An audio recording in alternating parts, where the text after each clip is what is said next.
আসসালামু আলাইকুম my dear beautiful student, কেমন আছেন সবাই? আশা করি আলহামদুলিল্লাহ সবাই ভালো আছেন। আজকে আমরা দেখব নবম দশম শ্রেণী পদার্থবিজ্ঞান বইয়ের অধ্যায় ভিত্তিক স্মার্ট শিট, যেখানে মোস্ট ইম্পর্টেন্ট জ্ঞানমূলক এবং অনুধাবন প্রশ্ন রয়েছে। এই প্রশ্নগুলা শিখলে ইনশাল্লাহ এর ভিতর থেকে যে কোনো বোর্ড কোশ্চেন কমন পড়বে। তো আজকে আমরা হচ্ছে যে ভৌত রাশি ও পরিমাপ যে অধ্যায়, অর্থাৎ প্রথম অধ্যায় আমাদের। তো এই প্রথম অধ্যায় থেকে আমরা এই সংক্ষিপ্ত কোশ্চেন গুলা দেখব।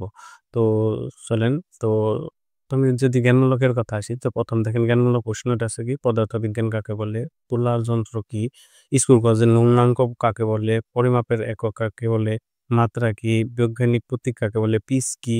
তো এরকম সংক্ষিপ্ত কোশ্চেন গুলা আরো যদি আমরা দেখি, যেমন শিল্প বিপ্লব কি, লৌহ একক কি, মৌলিক একক কি, পদার্থবিজ্ঞানের মূল লক্ষ্য কি।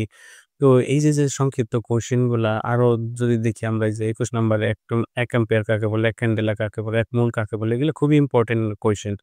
তো এগুলো হচ্ছে যে আমাদের জ্ঞানমূলক কোয়েশ্চেন, যেমন দৈব ত্রুটি কি, যান্ত্রিক ত্রুটি কি, তারপরে হচ্ছে যে মাত্রা কি। তো এইগুলো হচ্ছে যে আমাদের জ্ঞানমূলক কোয়েশ্চেন গুলো। আর অনুধাবন কোয়েশ্চেনের ক্ষেত্রে আমরা যদি আসি, যে মৌলিক রাশি ও লব্ধ রাশির মধ্যে পার্থক্য, লব্ধ রাশি বলতে কি বুঝো, মৌলিক রাশি বলতে কি বুঝো, এককে গুণিতক উপগুণিতক কেন ব্যবহার করা হয় ব্যাখ্যা করো, নিউটনের লব্ধ একক কেন, মাত্রা সমীকরণের প্রয়োজনীয়তা কি, মাত্রা সমীকরণ আসতে পারে, যেমন হচ্ছে যে বলের মাত্রা সমীকরণ ব্যাখ্যা করা, এই যে এখানে দেওয়া আছে বলের মাত্রা সমীকরণ ব্যাখ্যা করা। এসআই একক বলতে কি বোঝায়?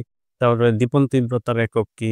আ স্লাইড ক্যালিপার্স এর ৩ টা ব্যবহার বলো। যান্ত্রিক ত্রুটি বলতে কি বোঝায়? লঘিষ্ঠ গণন কাকে বলল? এই যেগুলা খুবই গুরুত্বপূর্ণ কোয়েশ্চেন। দীপন তীব্রতা একক কি বুঝিয়ে বলো? স্লাইড ক্যালিপার্স এর ব্যবহার। যান্ত্রিক ত্রুটি বলতে কি বোঝো?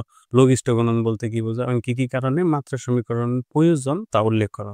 এই যে কোয়েশ্চেন গুলা, তো এইখানে দেখা যাইতেছে জ্ঞানমূলকের কথা যদি আমরা দেখি, যে জ্ঞানমূলক ২৮ টা আর হচ্ছে যে অনুধাবনমূলক ১৮ টা। তো হোপফুলি এই কয়টা কোয়েশ্চেন পড়লে ইনশাআল্লাহ এই থেকেই কমন পড়বো।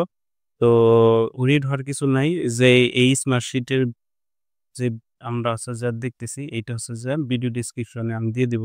তো দয়া করে এখান থেকে ডাউনলোড করে নিবেন। তো আজকে এই পর্যন্তই। নেক্সট ক্লাসে আমরা আবার গতি চ্যাপ্টারের জ্ঞানমূলক এবং অনুধাবন নিয়ে আলোচনা করব।